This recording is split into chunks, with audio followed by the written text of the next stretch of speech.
Mollywood ಬಳಿಕ ಸ್ಯಾಂಡಲ್ವುಡ್ನಲ್ಲೂ ಕೂಡ casting ಕೌಚ್ನ ಕಿಚ್ಚು ದೊಡ್ಡ ಮಟ್ಟದಲ್ಲಿ ಸದ್ದನ್ನು ಮಾಡ್ತಾ ಇದೆ. ಇದಕ್ಕೆ ಪರ ವಿರೋಧ ಚಂದನದಲ್ಲೂ ಕೂಡ ವ್ಯಕ್ತವಾಗ್ತಾ ಇದೆ. ಕನ್ನಡ ಚಿತ್ರರಂಗದಲ್ಲಿನ ಲೈಂಗಿಕ ದೌರ್ಜನ್ಯದ ತಡೆಗೆ ತನಿಖಾ ಸಮಿತಿಯನ್ನು ರಚಿಸುವಂತೆ ಫೈರ್ ಸಂಸ್ಥೆ ಸಿಎಂಗೆ ಮನವಿಯನ್ನು ಮೊನ್ನೆ ಮಾಡಿತ್ತು. ಈ ಬೆನ್ನಲ್ಲೇ ಸ್ಯಾಂಡಲ್ವುಡ್ನ ನಟನಟಿಯರು ಅವರದ್ದೇ ಸ್ಟೈಲ್ನಲ್ಲಿ ಈಗ ಧ್ವನಿ ಎತ್ತುತ್ತಾ ಇದ್ದಾರೆ, ತಮ್ಮ ಅಭಿಪ್ರಾಯವನ್ನು ವ್ಯಕ್ತಪಡಿಸ್ತಾ ಇದ್ದಾರೆ. ಹಿರಿಯ ನಟಿ ತಾರಾ ಇದೇ ವಿಚಾರಕ್ಕೆ ಸಂಬಂಧಪಟ್ಟಂತೆ ರಿಯಾಕ್ಟ್ ಮಾಡಿದ್ದಾರೆ. ಮಹಿಳಾ ಆಯೋಗಗಳಿದೆ, ಮಾತೃ ಸಂಸ್ಥೆ, ಫಿಲ್ಮ್ ಚೇಂಬರ್ ಇದೆ, ಅಲ್ಲಿ ಕಂಪ್ಲೇಂಟ್ ಕೊಟ್ಟರೆ ನ್ಯಾಯ ಸಿಗುತ್ತಲ್ವಾ ಅಂತ ಹೇಳಿದ್ದಾರೆ. ಇನ್ನು ನೆನಪಿರಲಿ ಪ್ರೇಮ್ ಕೂಡ ನಮ್ಮದು ಮಡಿವಂತಿಕೆ ಇರುವಂತಹ ಇಂಡಸ್ಟ್ರಿ, ಎಲ್ಲ ಹೆಣ್ಣು ಮಕ್ಕಳಿಗೆ ಒಳ್ಳೆಯದಾಗುತ್ತೆ ಅಂದರೆ ನಮ್ಮ ಸಪೋರ್ಟ್ ಇದ್ದೇ ಇರುತ್ತೆ ಅನ್ನುವಂತಹ ಸ್ಟೇಟ್ಮೆಂಟನ್ನು ಕೊಟ್ಟರು.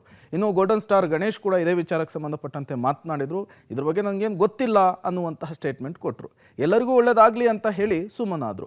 ಇತ್ತ ಫಿಲ್ಮ್ ಚೇಂಬರ್ ಅಧ್ಯಕ್ಷ NM ಸುರೇಶ್ ಮಾತ್ರ ನಮಗೆ ಫೈರ್ ಸಂಸ್ಥೆ ಬಗ್ಗೆ ಏನಂದರೆ ಏನೂ ಮಾಹಿತಿ ಇಲ್ಲ, ಅವರ ಧೋರಣೆ ಏನು ಅಂತಲೂ ಕೂಡ ಗೊತ್ತಿಲ್ಲ, ಮೊದಲು ಮಾತೃ ಸಂಸ್ಥೆಗೆ ಮಾಹಿತಿ ತರಬೇಕಿತ್ತು ಅಂತ ಹೇಳಿದ್ದಾರೆ. ಜೊತೆಗೆ ಎಲ್ಲ ಸಂಘದವರ ಜೊತೆಗೆ ಮೀಟಿಂಗ್ ಮಾಡ್ತೀವಿ, ಅದಾದಮೇಲೆ ಮುಂದಿನ ನಿರ್ಧಾರವನ್ನು ತೆಗೆದುಕೊಳ್ತೇವೆ ಅನ್ನುವಂತಹ ಸ್ಟೇಟ್ಮೆಂಟನ್ನು ಕೊಟ್ಟಿರುವಂಥದ್ದು. ಅಂತಹ ಪ್ರಕರಣಗಳು ಕನ್ನಡ ಚಿತ್ರರಂಗದಲ್ಲಿ ನಮಗೆ ಬಂದಂತೆ ಅಥವಾ ನನ್ನ ಗಮನಕ್ಕೆ ಬಂದ ಹಾಗೆ ಇಲ್ಲ.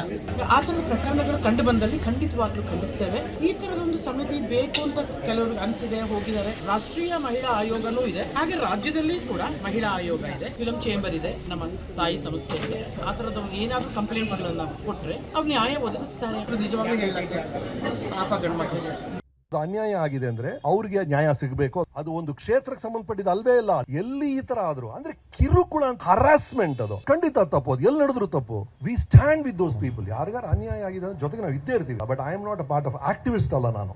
ಬೇರೆ ಇಂಡಸ್ಟ್ರಿ ಬಗ್ಗೆ ಮುಖ್ಯಮಂತ್ರಿ ಭೇಟಿ ಮಾಡೋದು ವಿಚಾರ ನಮ್ಮದು ಕನ್ಸಲ್ಟ್ ಮಾಡಿಲ್ಲ. ಫೈರ್ ಸಂಸ್ಥೆ ಬಗ್ಗೆ I don't anything about details. ವಾಣಿಜ್ಯ ಮಂಡಳಿ ಮಾಹಿತಿಗೆ ಇಲ್ಲಿವರೆಗೂ ಯಾವುದೇ ತರ ಯಾವ ಕಂಪ್ಲೇಂಟ್ ಬಂದಿಲ್ಲ. ಬರೀ ಕನ್ನಡ ಚಿತ್ರರಂಗಕ್ಕೆ ಪ್ರತಿದಿನ ಸಿನಿಮಾ ರಂಗಕ್ಕೆ ಬೆಟ್ಟು ಮಾಡಿ ತೋರಿಸುವಂತ ಕೆಲಸ. ಒಂದು ಮೀಟಿಂಗ್ ಕರೀರಿ, ಹಬ್ಬ ಇರೋದ್ರಿಂದ ಒಂದು 3-4 ದಿನ ಡಿಲೇ ಆಗ್ಬೋದು ಅಷ್ಟೇ ಹೊರತು ನೆಕ್ಸ್ಟ್ ವೀಕ್ ಅಲ್ಲಿ ವೇದಿಕೆ ನಾನು ಮಾಡ್ಕೊಡ್ತೀನಿ ಅಂತ ಅವ್ರಿಗೆ ಹೇಳಿದ್ದೀನಿ.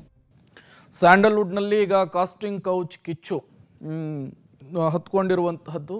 ಇದೇ ವಿಚಾರಕ್ಕೆ ಸಂಬಂಧಪಟ್ಟಂತೆ 153 ಜನರ ಸಹಿ ಇರುವಂತಹ ಒಂದು ಪತ್ರ CM ಸಿದ್ದರಾಮಯ್ಯನವರನ್ನು ತಲುಪಿದೆ.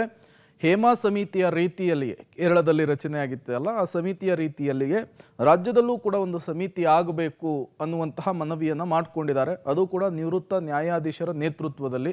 ಈಗ ಅದೇ ವಿಚಾರಕ್ಕೆ ಸಂಬಂಧಪಟ್ಟಂತೆ ಚಂದನವನದಲ್ಲಿ ಸ್ಯಾಂಡಲ್ವುಡ್ನಲ್ಲಿ ಪರ ವಿರೋಧದ ಹೇಳಿಕೆಗಳು ಕೂಡ ವ್ಯಕ್ತವಾಗ್ತಾ ಇರುವಂಥದ್ದು.